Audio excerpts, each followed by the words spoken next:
Vai.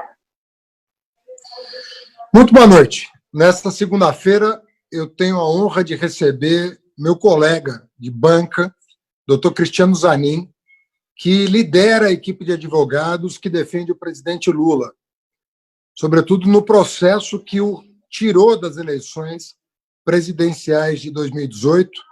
E eu o convidei para a gente bater um papo muito franco na reta final desse processo tão turbulento que chegou ao Supremo Tribunal Federal e deve ter, nas próximas semanas, nos 2 próximos meses, um desfecho. Eu diria que é o julgamento da história do Brasil, o julgamento mais aguardado da história do Brasil, por se tratar do maior líder político da nossa história e que ganhou pessoalmente 2 eleições presidenciais e garantiu outras 2 vitórias a partir do seu apoio. Zanin, é um prazer e uma honra estar aqui com você. Muito boa noite a você e a todos que já estão nos assistindo nas redes sociais. Boa noite, Haddad. É uma alegria estar aqui com você, estar aqui no painel Haddad, e uma noite que eu reputo muito importante para que possamos esclarecer todos esses aspectos relacionados a esse processo que você disse agora e também a diversos outros aspectos que envolvem, né, esses processos contra o ex-presidente Lula. Daniel, eu acho que o julgamento do Lula pelo Supremo vai entrar para os anais da história mundial, vai ser conhecido, vai ser relido daqui 50 anos, daqui 100 anos, como hoje nós passamos em revista alguns processos e algumas injustiças cometidas ao longo da história. A gente sempre lembra do caso Dreyfus, na França, que foi um escândalo internacional de proporções avassaladoras, que pagou um preço altíssimo por uma injustiça cometida à época pelo exército francês, né, ao julgá-lo como espião. As coisas se esclareceram depois de muito tempo, muitas reputações foram jogadas na lama naquele processo, e a história registra aquele processo como um dos mais eloquentes casos de injustiça, assim como outros processos ao longo da história.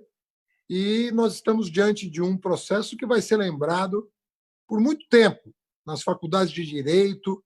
Acho que todos os julgadores vão acabar eles próprios sendo submetidos ao julgamento da história, em função do que está acontecendo e do que está nos autos do processo, que isso não vai poder se perder.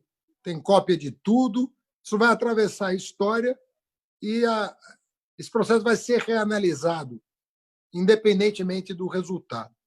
Então, eu, como cidadão brasileiro, você, como cidadão brasileiro, antes de sermos advogados do Lula, temos todo o interesse que a opinião pública seja esclarecida do que está em pauta, porque é o destino do próprio país que está em discussão. Não é qualquer coisa. Qualquer cidadão merece um julgamento justo, né? Nós temos que defender isso, né, em qualquer circunstância. Mas nós estamos falando do destino do país em função do personagem que está sendo julgado. Então, eu vou começar. Eu não pretendo facilitar as perguntas, porque eu quero que a opinião pública conheça o teu ponto de vista, né, sobre esse processo especificamente, e eu quero lidar com algumas questões conceituais, para que a gente tenha clareza, né, dos passos que nós vamos dar daqui até o final da entrevista para esclarecer tanto quanto possível, né, a opinião pública, que não tem, evidentemente, nem tempo nem acesso a todas as informações que nós já temos. A primeira pergunta que eu te faria é o seguinte: o que é a suspeição de um juiz? Quer dizer, em que caso o próprio Poder Judiciário, né, atesta que um juiz não foi suficientemente isento para julgar um caso? Quais são as questões objetivas que são levadas em consideração para que o próprio Poder Judiciário corrija uma injustiça e venha a declarar um juiz suspeito? Haddad, é um direito fundamental de toda e qualquer pessoa ter um julgamento justo, imparcial e independente. Isso significa, pressupõe, que o juiz do caso seja equidistante das partes, ou seja, que ele esteja à mesma distância da acusação e da defesa, para que ele possa, evidentemente, analisar os argumentos da acusação e da defesa e proferir uma decisão. No entanto, nesse caso do presidente Lula, o que nós vimos e sempre afirmamos desde o início é que o juiz Moro estava, na verdade, atuando no mesmo time dos procuradores da Lava Jato de Curitiba. Então, não havia essa equidistância. Ao contrário, havia um time que jogava junto e que envolvia o juiz Sérgio Moro e os procuradores da Lava Jato. E a defesa, por outro lado, era vista como uma mera formalidade do processo para impor uma acusação, uma condenação que já estava pré-definida, estava pré-estabelecida. O processo foi a forma para impor essa condenação, para impedir o presidente Lula de participar das eleições, para colocá-lo na prisão por 580 dias ilegalmente. Então, essa visão é que as pessoas precisam ter claro. Não é só para o presidente Lula. Ninguém pode ser submetido a um julgamento como o presidente Lula foi submetido, porque ele não teve, efetivamente, nenhum direito. Ao contrário, o processo jamais poderia ter sido estabelecido, porque não havia, efetivamente, nenhuma acusação, o mínimo de materialidade, e muito menos nenhuma prova de culpa para que pudesse ter sido imposta aquela condenação. Então, quando nós levamos ao Supremo essa discussão, nós estamos mostrando, de um lado, que havia esse conceito, esse alinhamento entre o juiz e a acusação. E, de outro lado, estamos mostrando que o então juiz Moro não deu à sociedade a demonstração de que ele iria dar ao presidente Lula um julgamento justo, imparcial e independente. Eu queria que você resumisse para quem nos assiste os elementos de prova da sua parcialidade, ou seja, quais as condutas que você reputa as mais graves da parte de um juiz que configuram uma organização, uma orquestração com a acusação? Em que momento isso fica muito claro ou fica mais claro? Haddad, são inúmeros fatos que nós fomos colecionando ao longo do processo e que levamos ao Supremo em novembro de 2018. Eu vou citar aqui para que você e todos que estão nos assistindo lembrem alguns fatos. Primeiro, o juiz Moro grampeou o principal ramal do nosso escritório para ouvir as conversas que eu mantinha com outros advogados e também as conversas que eu mantinha com o presidente Lula. Por quê? Ele queria se antecipar às estratégias da defesa. E esse grampo aconteceu num momento muito importante do processo. Era um momento, em 2016, em que o Supremo Tribunal Federal discutia exatamente a possibilidade ou não do processo ficar em Curitiba. Tivemos diversas outras situações, como a condução coercitiva. Ou seja, ele grampeou o advogado do réu. Grampeou o advogado as conversas reservadas entre vocês. E há provas disso nos autos? Inúmeras. Inclusive, o próprio juiz Moro escreveu ali o ramal, mas para escamotear que era o nosso ramal, ele disse que era um ramal de uma empresa de palestras do presidente Lula. Inclusive, ele foi chamado, na época, pelo ministro Teori Zavascki, do Supremo Tribunal Federal, para explicar esse fato. Primeiro, o Moro disse ao ministro Zavascki que não sabia que era um escritório de advocacia. Aí nós fizemos a prova de que, em 2 oportunidades, a empresa de telefonia havia avisado por escrito o então juiz Moro de que ele estava grampeando um escritório. Quando nós fizemos essa prova, o juiz Moro disse ao ministro Teori que não havia ouvido nenhuma conversa. No entanto, nós tivemos acesso a planilhas que foram feitas pela Polícia Federal, mostrando que as conversas eram ouvidas em tempo real e eles faziam um resumo que era encaminhado para o juiz Moro e para os procuradores da Lava Jato. Então, veja, Haddad, que essa é, primeiro, uma deslealdade processual e, segundo, uma grave ilegalidade. Eu não tenho notícia de um caso similar. Existe um exemplo que é citado às vezes de um juiz que interceptou uma conversa entre advogado e cliente na Espanha. Esse juiz foi afastado por 11 anos das suas funções.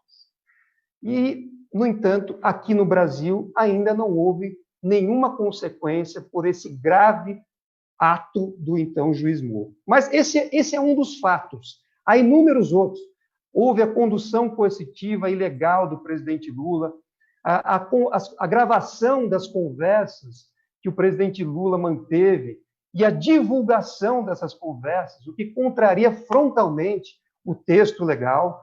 E depois tivemos também, várias ilegalidades ao longo do processo, inclusive a divulgação da delação premiada do Palocci às vésperas da eleição, que te prejudicou bastante, Haddad, nas eleições, e depois a ida do Moro ao governo, que foi eleito graças ao impedimento que ele havia imposto ao presidente Lula. Então, esses fatos, que são diversos, eles são absolutamente claros ao demonstrar que não houve a imparcialidade. E não bastasse tudo isso, a partir de 9 de junho de 2019, nós passamos a ter a série chamada Vaza Jato, que é uma série que vem sendo publicada pelo portal Intercept e diversos outros veículos de imprensa, como Veja, É o País, UOL, Folha de São Paulo, dentre outros, mostrando cabalmente os diálogos que ocorriam entre os procuradores da Lava Jato e também entre os procuradores e o então juiz Moro. E esses diálogos são absolutamente chocantes. Não que nós pudéssemos pensar que eles não ocorriam, mas os diálogos mostram uma proximidade enorme, na verdade, uma liderança do então juiz Moro na acusação contra o presidente Lula, mostra a ocorrência de diversas ilegalidades e como era combinado o resultado nos bastidores. Então, tudo aquilo que nós vimos acontecer já estava absolutamente combinado entre o juiz Moro e os procuradores da Lava Jato. Zani, antes de passar para a próxima pergunta, eu só quero recapitular o que você falou, porque é tão contundente. Você falou, primeiro, que o Moro mandou grampear um ramal que era do seu escritório, ou seja, o escritório do advogado do réu.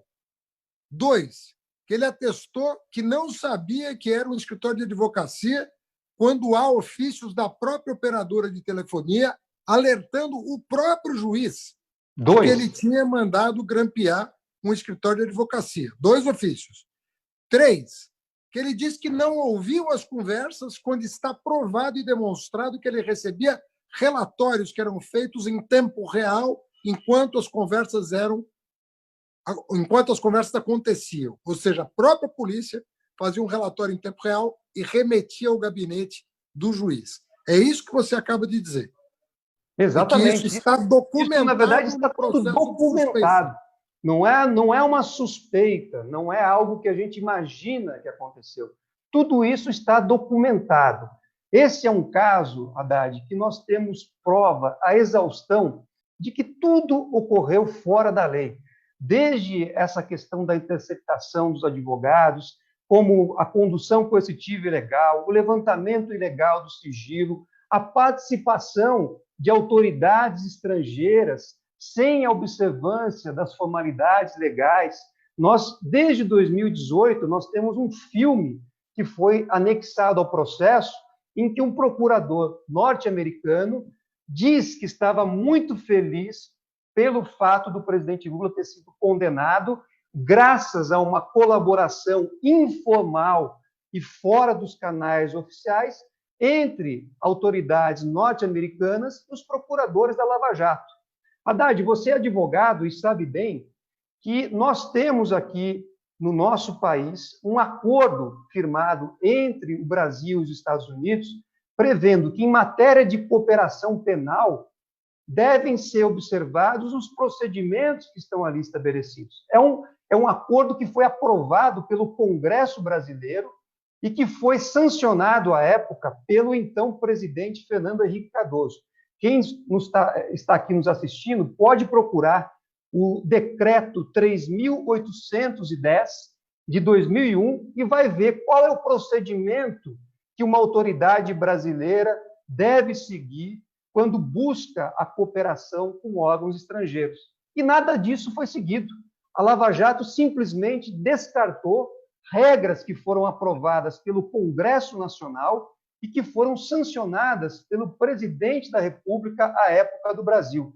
Então, isso é muito grave, mas também não surpreende. Desde 2016, nós fomos à ONU dizendo que o presidente Lula estava sendo vítima de uma cruzada praticada pelo então juiz Sérgio Moro e pelos procuradores da Lava Jato, que ele tinha objetivos políticos e que tudo aquilo estava acontecendo fora da lei.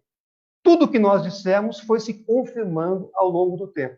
Aquilo que eu, o Valesca, o Jeffrey, falamos na ONU, efetivamente aconteceu.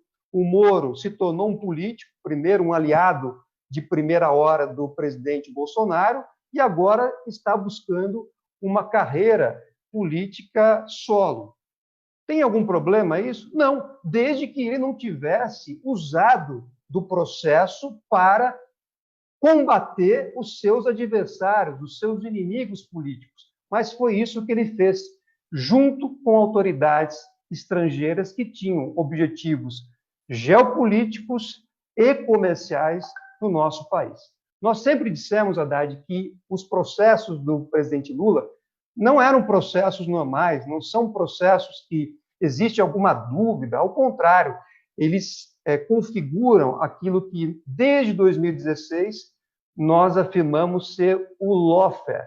O lawfare consiste na cooptação do poder do Estado por alguns agentes públicos para fazer o uso estratégico do direito para fins políticos, geopolíticos e comerciais. E foi exatamente isso o que aconteceu. O presidente Lula foi uma vítima, mas outras vítimas também estão surgindo.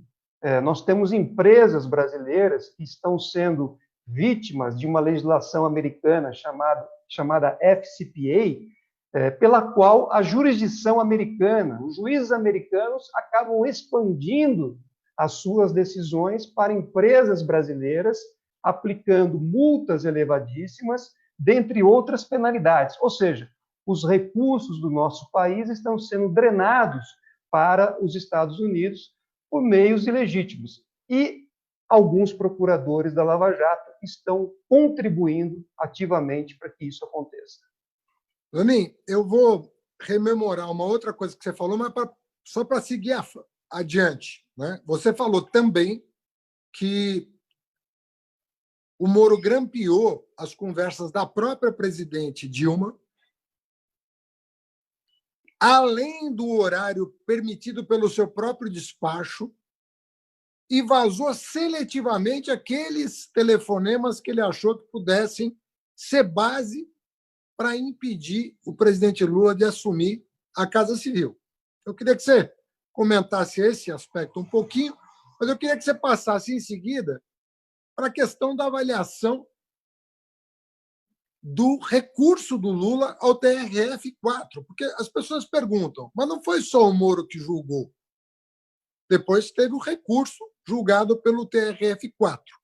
Então, eu queria que você comentasse essa questão que acabou impedindo o Lula de assumir a Casa Civil, quando a expectativa da classe política inteira era de que o Lula pacificasse o país assumindo a Casa Civil, e depois a questão do recurso ao TRF-4, que é lá em Porto Alegre, que julgou, né, a sentença do Moro, reanalisou a sentença do Moro. Pois é, Haddad, todo mundo vai se lembrar que no dia 16 de março de 2016, o presidente Lula aceitou ser ministro da então presidente Dilma, para poder colaborar com o país, enfim, com as políticas públicas que estavam sendo estabelecidas naquele momento. E a Lava Jato construiu uma versão absolutamente falsa de que ele estava indo para o governo em busca de um foro privilegiado. Então, só aí já haveria um problema, porque partiu-se da premissa de que o Supremo Tribunal Federal teria menos capacidade de julgar uma ação penal do que um juiz de primeiro grau de Curitiba, à época o juiz Moro. Então já é um raciocínio absolutamente falho do ponto de vista jurídico e lógico.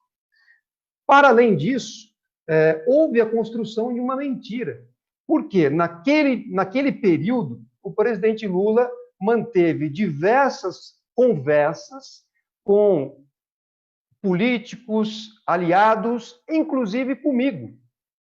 E nessas conversas, ele deixava claro que estava indo para o governo não em busca de um foro privilegiado, mas sim para ajudar o país. E o que fez a Lava Jato?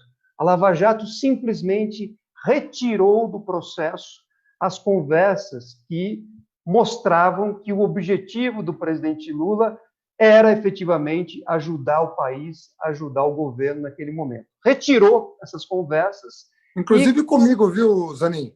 Com você uma conversa também. Comigo, né, que eu adoraria Exatamente. Que viesse a público. Eu adoraria que viesse a público. A conversa que o Lula manteve comigo no dia que ele finalmente, depois de muitos apelos, por meses de apelos para que ele assumisse a Casa Civil, e no dia que ele decidiu ir para Brasília, ele me ligou. Eu gostaria muito que essa conversa viesse a público.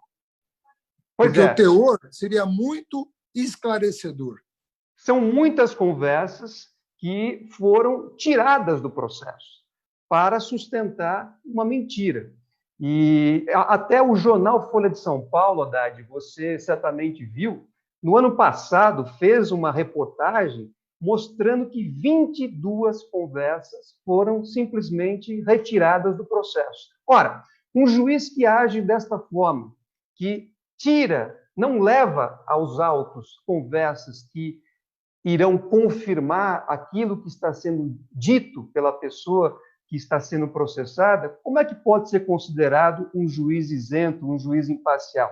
Na verdade, ele tinha o objetivo de estabelecer uma narrativa contra o presidente Lula naquele momento e agiu para essa finalidade, a ponto de retirar dos autos ou não levar aos autos 22 conversas que favoreciam a verdade e não aquilo que se buscava fazer. Então, esse é um exemplo claro, Haddad, de como é falacioso, como é incorreto o argumento de que não se pode reconhecer a suspeição porque o caso foi analisado também por um tribunal. Porque aquilo que foi analisado pelo tribunal é produto do que atuou o Moro no processo, é produto daquela atuação parcial e dirigida do então juiz Moro nos autos. Então, o que foi reavaliado, inclusive em tempo recorde, pelo TRF da 4ª Região, é esse material, ou sem a prova que a defesa buscava produzir, ou sem que haja nos autos elementos necessários para o convencimento, para que o caso seja efetivamente julgado. Então, esse argumento ele é absolutamente falho. Não há possibilidade de superar a atuação de um juiz que era parcial e que atuou ao longo de todo o processo. Vamos lembrar, Haddad, para as pessoas que estão nos assistindo, que foi o juiz Moro quem ouvia as testemunhas, inclusive quem capitaneava a acusação nas audiências. A Vaza Jato mostrou que o juiz Moro chegou, inclusive, a pedir que uma procuradora que não estava atuando a contento dele fosse substituída do caso, porque, no final do dia, era ele quem capitaneava toda a acusação. ele negou inúmeros pedidos que nós fizemos para produzir prova de inocência e deixou de levar aos autos vários elementos que iriam reforçar aquilo que nós sempre dissemos. Então, esse é o material que foi analisado pelo Tribunal de Apelação, pelo TRF da 4ª Região. E é evidente que esse material é falho e que o processo todo deve ser anulado para que ele volte ao seu início, seja analisado por um juiz imparcial e independente e que as teses da defesa sejam efetivamente analisadas. Até porque, Haddad, esse processo, ou esses processos do presidente Lula, jamais poderiam ter sido julgados ou terem sido abertos em Curitiba, porque não havia qualquer relação com a Petrobras. Nós tanto dissemos isso que o próprio juiz Moro, num determinado momento, teve que reconhecer que não conseguiu identificar qualquer recurso de um contrato da Petrobras que tenha sido destinado ao presidente Lula. Ora, se ele mesmo reconhece isso, como ele pode justificar o fato de ter aberto 3 processos contra o presidente Lula em Curitiba, sob a alegação de que teria relação com a Petrobras? Então, todos esses argumentos do juiz Moro, Haddad, nós conseguimos derrubá-los. Isso tudo está documentado no processo. Mas havia, como eu disse aqui no início, a necessidade de se impor uma condenação que estava pré-estabelecida.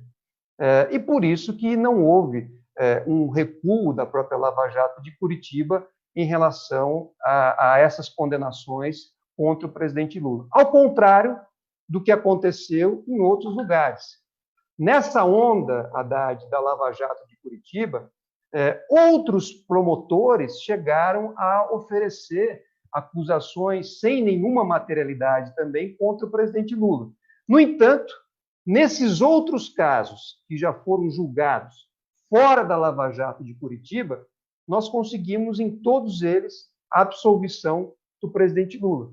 Primeiro, naquele famoso caso que a imprensa apelidou como quadrilhão do PT, que, na verdade, é a base do PowerPoint que foi apresentado pelo Dallagnol em setembro de 2014. O presidente Lula foi absolvido nesse processo na Justiça Federal de Brasília e mais, o Ministério Público de Brasília concordou com a sentença absolutória, de forma que a decisão se tornou definitiva. Então, veja, a base da Lava Jato de Curitiba, a base do PowerPoint do procurador Dallagnol foi refutado pela própria Justiça numa decisão que hoje transitou em julgado e se tornou definitivo.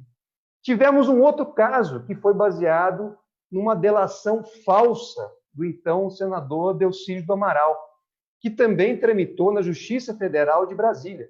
O presidente Lula também foi absolvido nesse caso e também nesse caso o Ministério Público entendeu que a sentença estava correta e não interpôs recurso. Então, é uma segunda decisão absolutória sem recurso do Ministério Público e que se tornou definitivo. Aqui em São Paulo, Haddad, também houve uma acusação que envolvia um irmão do presidente Lula, o Frei Chico.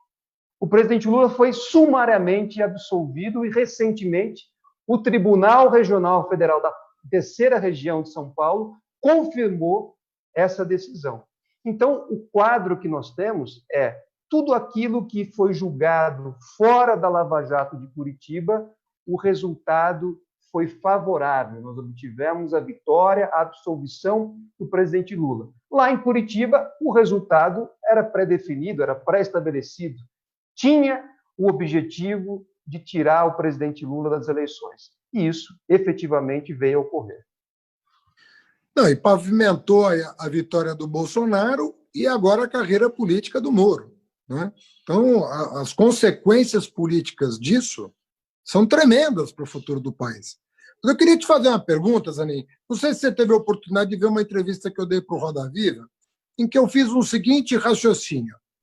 Eu falei, olha, tinha lá diretores corruptos na Petrobras, que inclusive foram descobertos graças à ação do governo, Porque o próprio Moro reconhece na sentença que o presidente Lula foi dos que mais apoiou os órgãos de controle, seja a Polícia Federal, seja o Ministério Público, seja a Controladoria Geral da União, seja as auditorias internas das estatais.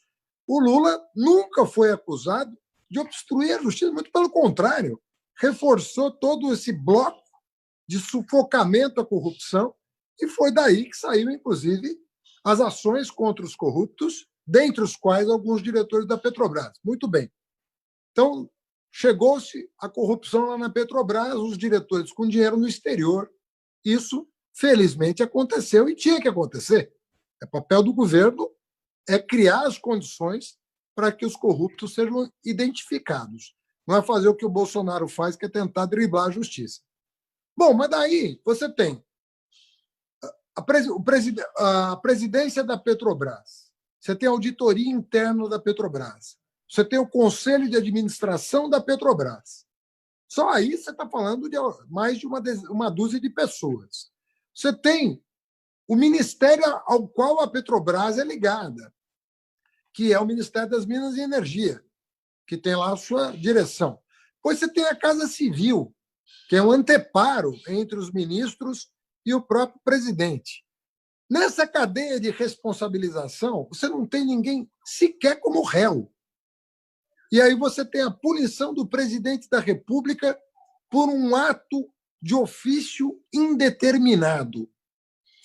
A minha pergunta é: o que é um ato de ofício indeterminado? Se alguém já foi condenado no país por um ato de ofício indeterminado, ou se é uma jurisprudência criada para condenar o presidente Lula? Haddad, você tem toda a razão.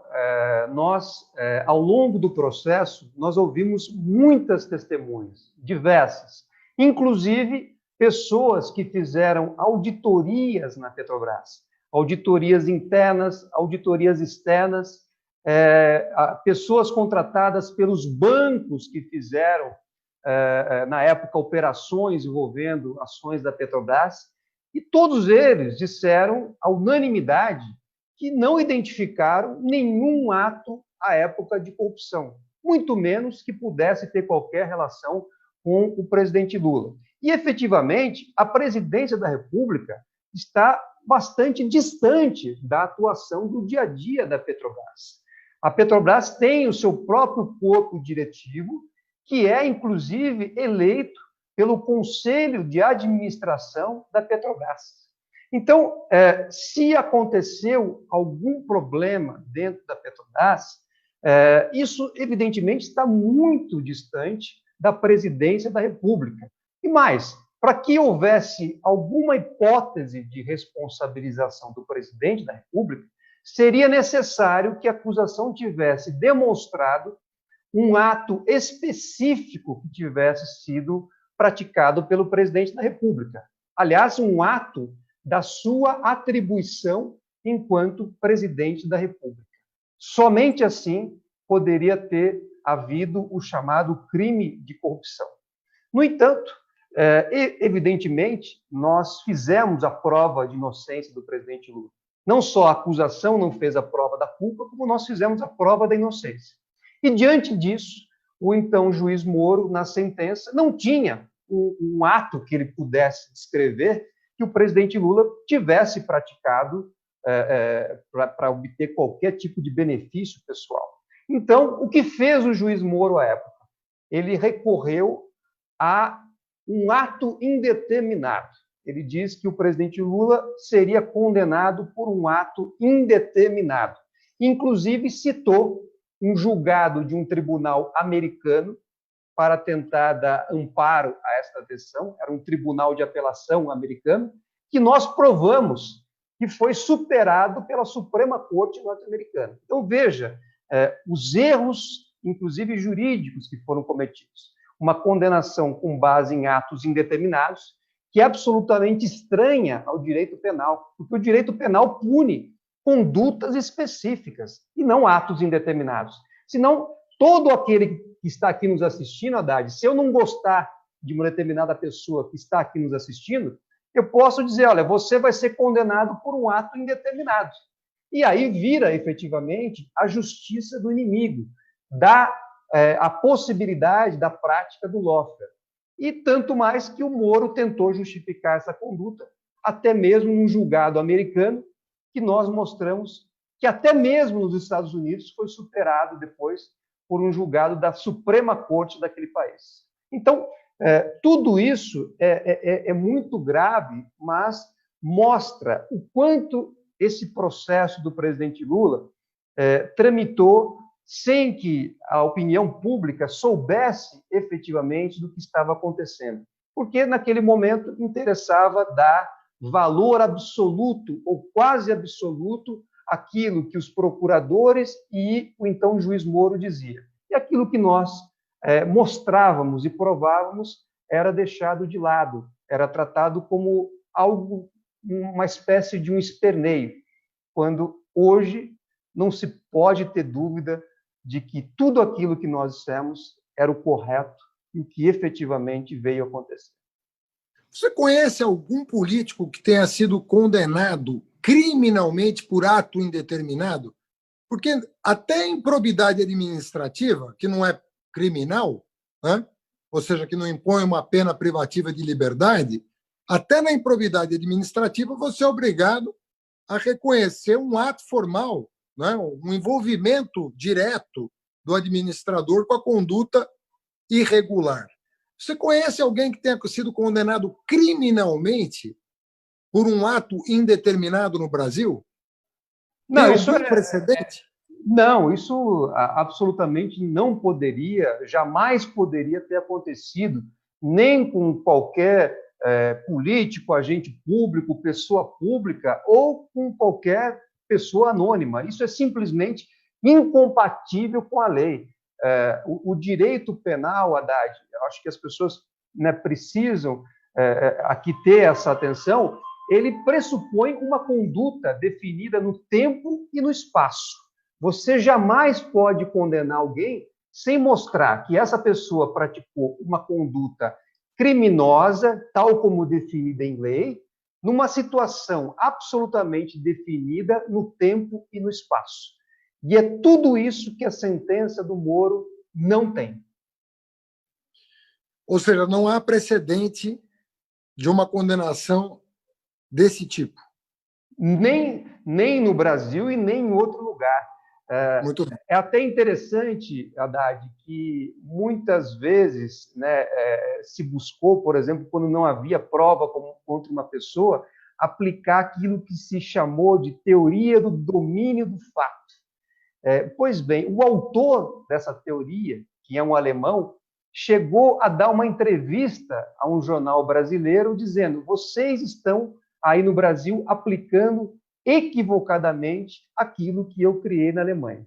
Mas nem naquele momento, naqueles precedentes, chegou-se à ousadia de recorrer-se a atos indeterminados para condenar uma pessoa. Mas isso aconteceu no caso da sentença do Moro contra o presidente Lula. Deixa eu fazer uma pergunta sobre o tal triplex, que eu acho importante que as pessoas entendam isso.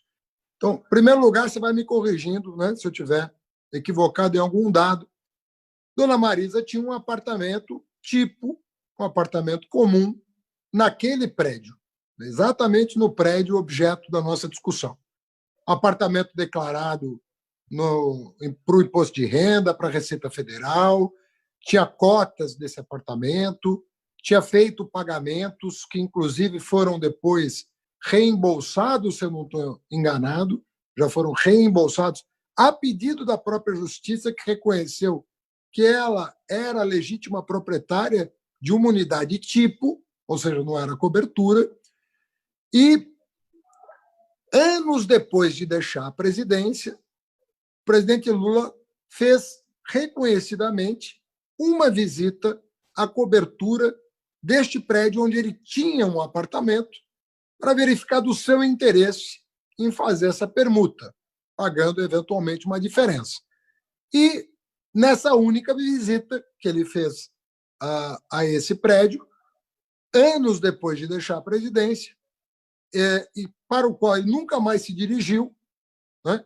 Não houve esse interesse da parte dele. É a única, vamos dizer assim, o único vínculo do presidente com essa cobertura primeiro, ele era possuidor, ele era dono de um apartamento tipo e fez uma visita anos depois de deixar a presidência. Qual é a prova que o Moro fez de que o apartamento era do Lula? Como é que ele conseguiu demonstrar? Qual é a base da sentença para dizer, não, é do Lula a cobertura e ele não pagou pela diferença, nem pagaria pela diferença? Como é que se deduziu tudo isso a partir dessa única visita que ele fez, se eu não estou enganado, em 2014, portanto, quase 4 anos depois de deixar a presidência? Exato, Haddad. Eu vou comentar cada fato que você mencionou. Mas, de saída, é importante que as pessoas percebam o quão absurda é essa acusação, porque ela parte de um suposto fato ocorrido em 2014. Só que em 2014, o Lula não era presidente da República e não ocupava qualquer cargo público. Então, ela já é um absurdo de saída, porque pressupõe a existência de um crime de corrupção, que é aquele crime em que o funcionário público pratica ou deixa de praticar um ato para receber uma contrapartida, uma vantagem, quando, nesse caso, a própria acusação situa o suposto fato em 2014, ano em que o presidente Lula não ocupava a presidência da República ou qualquer cargo público. Então, isso, por si só, já mostra que seria um crime impossível.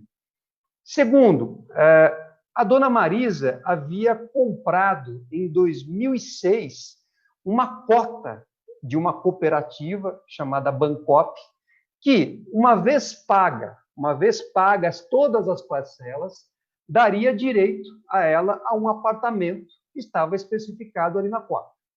Pois bem, a dona Marisa fez inúmeros pagamentos para essa cooperativa. E essa cooperativa teve dificuldades e acabou transferindo o empreendimento dela para a Bancop, que foi quem, em 2014, terminou a construção desse prédio lá no Guarujá. Nós mostramos o seguinte, que a dona Marisa acumulou um crédito perante a Bancop. Então, ela tinha direito, primeiro, ou de comprar um apartamento usando esse crédito que ela havia pago, ou de pedir o reembolso desse valor. Pois bem, então, a dona Marisa foi com o presidente Lula para ver se eles tinham interesse em comprar um apartamento. E a decisão foi que não havia esse interesse na compra. Tanto é que a dona Marisa entrou na justiça e pediu o reembolso dos valores que ela havia investido. E a justiça deu razão a ela e mandou a empresa restituir os valores. Então, é uma história, Haddad, absolutamente sem nenhum sentido, seja pelo ano em que os procuradores dizem que ocorreu, quando o presidente Lula não ocupava nenhum cargo, seja por aquilo que nós efetivamente mostramos. O presidente Lula foi uma vez naquele prédio para ver se havia o interesse na compra, para ver se havia o interesse de usar o crédito que a dona Marisa havia acumulado como parte do pagamento. Como não teve interesse, houve, da parte da dona Marisa, um pedido de reembolso. E isso é que efetivamente aconteceu. Então, a condenação inteira do Moro, ela parte fundamentalmente de um depoimento prestado pelo senhor Léo Pinheiro no processo. E quem era o Léo Pinheiro no processo? Ele era um co-réu, era uma pessoa que estava sendo acusada também naquele processo, mas que havia já sido condenada em diversos outros processos. No momento em que ele prestou o depoimento, ele já tinha contra si mais de 30 anos de cadeia impostos pelo Moro. Então, é evidente que se tratava de uma pessoa que buscava benefícios para si próprio, para diminuir ou mudar a pena que o próprio Moro havia imposto a ele e que aceitou como ele próprio reconheceu nas perguntas que eu fiz, aceitou mudar a posição processual para aderir à acusação do Ministério Público, para dizer que aquele apartamento teria sido destinado ao presidente Lula. Então, esse depoimento do Léo Pinheiro é fundamentalmente a base da condenação que foi imposta ao presidente Lula. E é um absurdo, porque isso fere a lógica, você condenar alguém com base no depoimento de um corréu, e fere o direito, porque ninguém pode ser condenado, isso está na lei, com base na palavra de uma pessoa que é delator ou que está buscando formalizar um acordo de delação, porque essa pessoa não tem isenção, essa pessoa está buscando benefícios próprios, e no caso do Léo Pinheiro, isso era evidente, afinal de contas, ele estava preso e, naquele momento, já estava condenado a mais de 30 anos de prisão. Então, esta é a pessoa que foi usada pelo, então, juiz Moro para condenar o presidente Lula. Esse é o depoimento que, fundamentalmente, sustentou a condenação do presidente Lula, desprezando o depoimento que outras 73 testemunhas prestaram no processo e que, de forma alguma, deram validade para a acusação. Dani, algum dia o presidente teve a chave dessa cobertura, ou um recibo assinado, um contrato de gaveta? Não vou nem falar de escritura, porque se tivesse escritura, nós todos saberíamos. Teve algum elemento, uma chave? Absolutamente nada. As testemunhas que nós ouvimos no processo mostraram que o presidente Lula nunca teve a chave, a posse e muito menos a propriedade desse apartamento. Mesmo o então juiz Moro negando todas as provas que nós pedíamos, nós conseguimos mostrar que esse apartamento tinha um obstáculo jurídico, inclusive, para ser transferido ao presidente Lula ou a quem quer que fosse. Haddad, a empresa, a construtora OAS, ela havia dado esse apartamento em garantia ao empréstimo que ela tomou na Caixa Econômica Federal. E pelo contrato que foi feito entre a OAS e a Caixa Econômica Federal, quem comprasse esse apartamento, quem recebesse esse apartamento, teria que pagar 100% do valor numa conta pré-definida, que era uma conta da Caixa. Então, para que o presidente Lula ou qualquer outra pessoa pudesse se tornar proprietário do apartamento triplex, essa pessoa teria que pagar 100% do valor à Caixa Econômica Federal. Evidentemente que esse apartamento jamais poderia ter sido dado a título de propina ou vantagem indevida a quem quer que fosse. Porque para receber, a pessoa teria que pagar 100% do valor do imóvel à Caixa. Bom, além do fato de que os diretores condenados, né, foram pegos com dezenas de milhões de dólares e aquele apartamento, né, se fosse inteiramente reformado, banhado a ouro, não custaria $1 milhão. Então, uma desproporção que só chama atenção, inclusive, uma narrativa que não... Enfim, não fecha, porque o presidente Lula, né? como presidente da República, ele tratou com valores trilionários. Né? Então, você imaginar que alguém vai, nessa situação, se corromper por um apartamento no Guarujá, um apartamento absolutamente sem nenhum tipo de luxo, nada, é absolutamente inviável. Aliás, essa história do triplex, ela até hoje ela é muito mal esclarecida, Haddad. Esse apartamento depois foi leiloado pelo então juiz Sérgio Moro e até hoje não se sabe direito qual é o destino que foi dado a ele. É uma história que ainda terá que ser bem esclarecida. Mas o fato é que era absolutamente impossível, nós fizemos essa prova, que esse apartamento fosse destinado ao presidente Lula. Ao contrário, ele nunca teve a chave, nunca teve a posse, nunca teve a propriedade e mais, nunca atuou, nunca praticou qualquer ato de ofício que pudesse configurar o crime de corrupção que foi a ele atribuído pela Lava Jato. No entanto, com base num depoimento de uma pessoa que estava também acusada naquele processo e que estava em outros processos condenado já a mais de 30 anos de prisão, foi imposta ao presidente Lula uma condenação. E foi essa condenação, inclusive, que o retirou das eleições, contrariando até uma decisão liminar que nós havíamos obtido perante o Comitê de Direitos Humanos da ONU. Sobre isso, Zanin, eu queria te perguntar, assim, nós fomos testemunhas das homenagens que o presidente Lula recebeu enquanto esteve na Polícia Federal em Curitiba.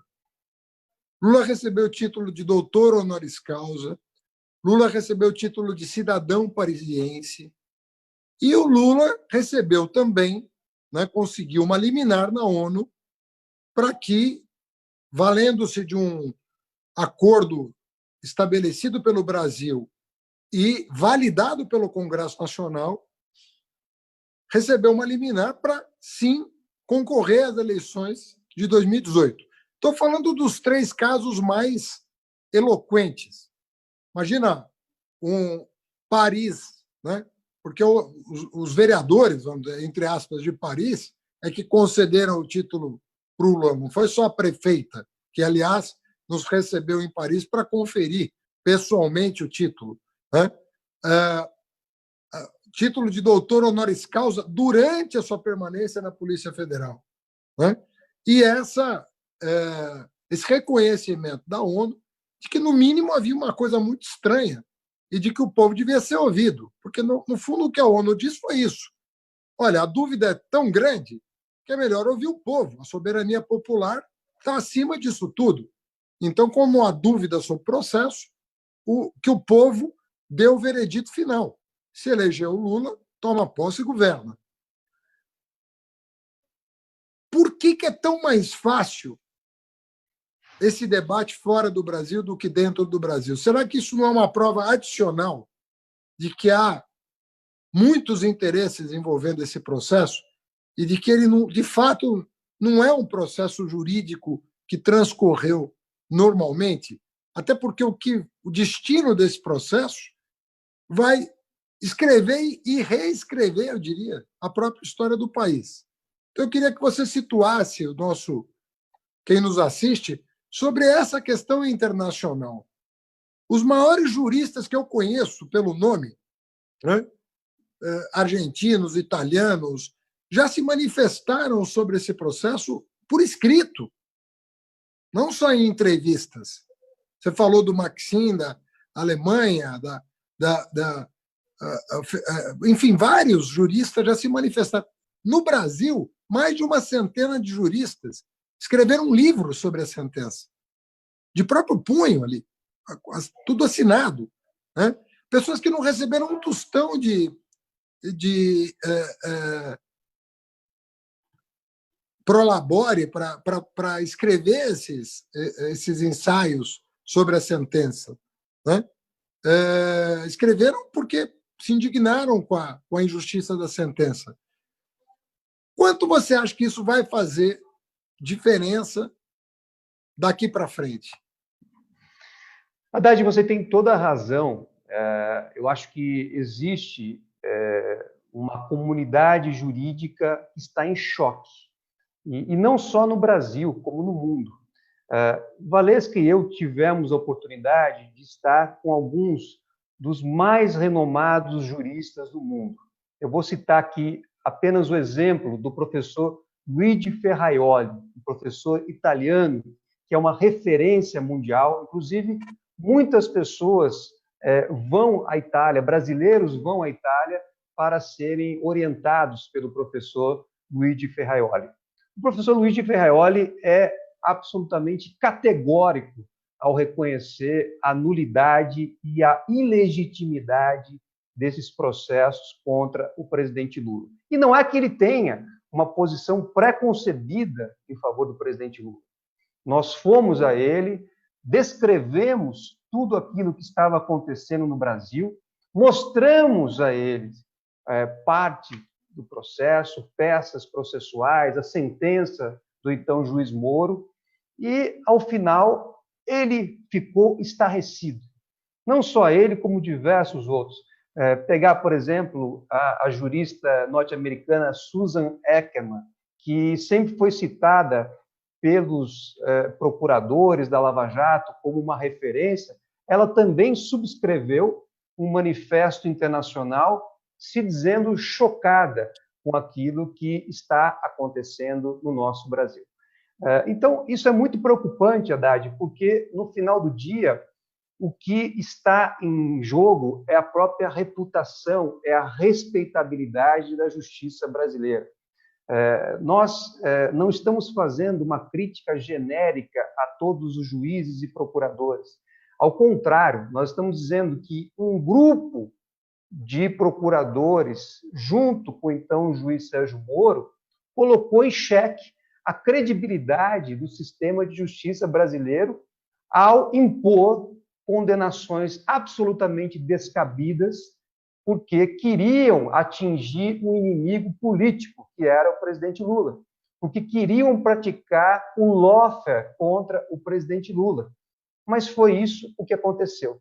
Então, eu acho que nós temos agora, sobretudo depois das revelações da Vaza Jato, que mostraram que nós estávamos absolutamente corretos, nós temos a oportunidade da própria justiça brasileira resgatar a sua credibilidade, a credibilidade que sempre teve, não só dentro do nosso país, mas também no exterior, a partir do reconhecimento da suspeição do então juiz Moro e da anulação de todos esses processos.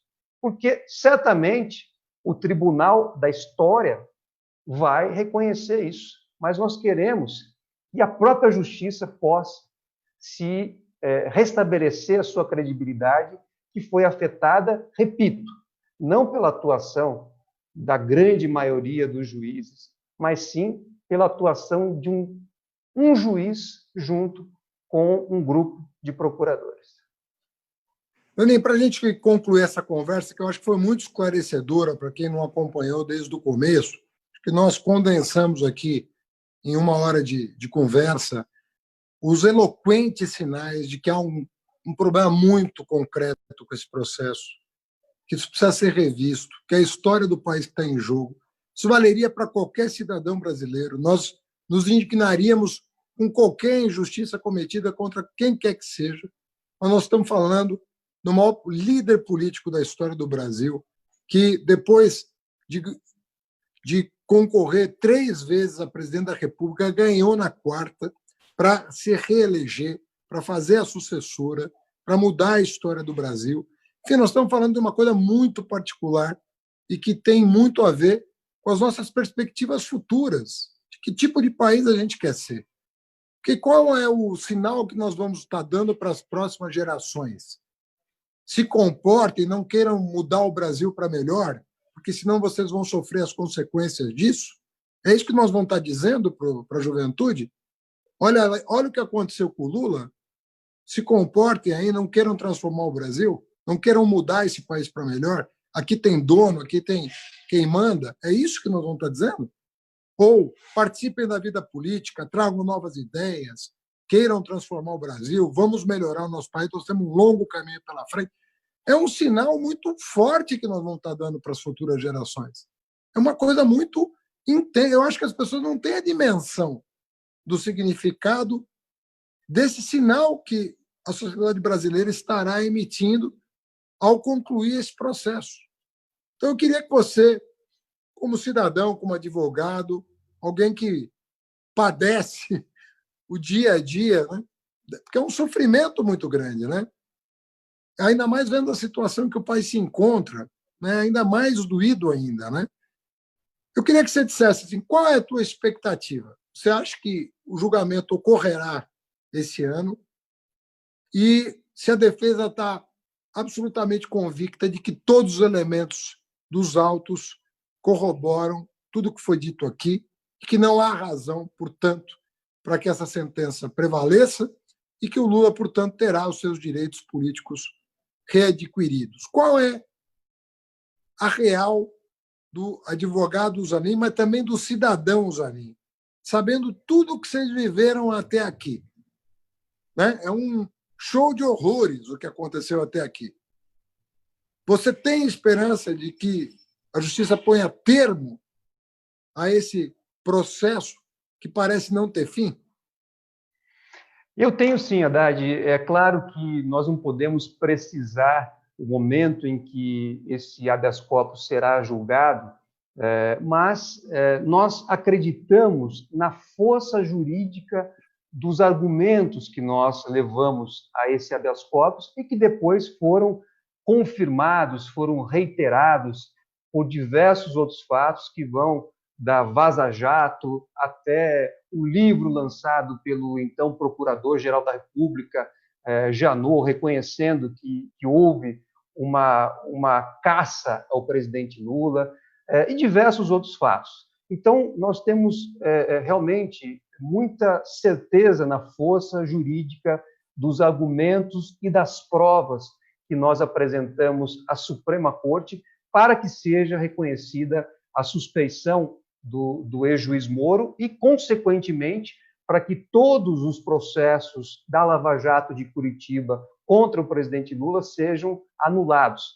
para que ele também tenha restabelecidos os seus direitos políticos que foram indevidamente retirados. Se ele vai ser candidato ou não, essa é uma discussão que ele terá que fazer com você, com o partido, mas ele tem o direito de ter os seus direitos restabelecidos, porque esses direitos foram indevidamente retirados dele com base numa condenação absolutamente ilegítima. E nós entendemos que rever esse passado obscuro da justiça significa restabelecer a própria credibilidade no sistema de justiça brasileiro, tanto a credibilidade aqui dentro do país, como também a credibilidade de renomados juristas estrangeiros que olham com desconfiança tudo aquilo que aconteceu a partir da condenação injusta imposta ao presidente Lula. Você bem disse, Haddad, eu estou na marca já de 20 anos de experiência como advogado e o que eu vi nos últimos anos foi absolutamente estarrecedor. Foi um atentado contra o Estado de Direito que atingiu principalmente o presidente Lula, mas que atingiu, como você bem colocou, o nosso país, que teve a sua democracia fragilizada, que resultou numa eleição que teve um resultado totalmente afetado por esse atentado à democracia que o país viveu e continua a viver. E por isso tudo eu espero que o Supremo possa restabelecer o trilho da legalidade, porque se isso aconteceu contra o presidente Lula, com toda a sua reputação, com tudo aquilo que ele significa dentro do país e no mundo, isso pode atingir qualquer pessoa. Uma justiça mal intencionada pode fazer qualquer pessoa como vítima, pode cometer inúmeras ilegalidades. E isso está acontecendo também com outras pessoas, com empresas brasileiras que foram altamente prejudicadas, e é também uma responsável, eu diria que em grande parte, pela situação, pelo caos econômico que nós estamos vivendo. Evidentemente que nós temos que olhar para a pandemia, lamentar tudo que está acontecendo, mas, para além dela, existem causas bem definidas para aquilo que nós estamos vivendo no país. Então, eu espero, efetivamente, não só que possamos sair da pandemia num futuro próximo, né, com tantas vítimas que já sofreram com essa pandemia, mas também que nós possamos recuperar o trilho da legalidade. E espero que isso efetivamente venha a acontecer. Hoje, nessa segunda-feira, ao vivo, eu conversei com o advogado Cristiano Zanin, meu colega na defesa do presidente Lula. Procurei fazer as perguntas que meus parentes fazem, meus amigos fazem, que petistas e não petistas, que torcem para que seja feita a justiça. Qualquer que seja ela, querem a justiça. Querem que a verdade venha à tona e querem que os ministros do Supremo julguem o presidente Lula com base no que está no processo, as informações contidas no processo, que são as únicas relevantes para qualquer julgamento. Eu agradeço muito ao Zanin pela transparência, pela disposição. É uma luta incrível que não só o presidente Lula, mas todos os seus companheiros vivem nesse momento. Ansiedade para que haja um veredito final, que a gente possa restabelecer a democracia no nosso país, para que a gente tenha uma visão de futuro que seja generosa, não com quem já governou, mas com as futuras gerações, para que ninguém tenha medo da democracia, para que as pessoas possam participar da vida pública com seus ideais, sem temer uma represália pelo que pensam, por como agem dentro da lei, né? E pela visão de futuro e de mundo, né, que abraçaram ao longo da sua vida pública. Eu queria agradecer imensamente, Zanin, toda a tua equipe, o teu escritório, agradecer quem nos ouviu até aqui, agradecer ao presidente Lula, que deve estar nos assistindo, eu espero que esteja nos assistindo, e agradecer você que esteve conosco até agora, sabendo que toda segunda-feira, às 8 horas, eu entrevisto uma pessoa ilustre como Cristiano conosco aqui. Muito obrigado, um abraço para todos vocês. Obrigado, muito obrigado, Zanin. Haddad. Uma boa noite a todos. Boa noite para você.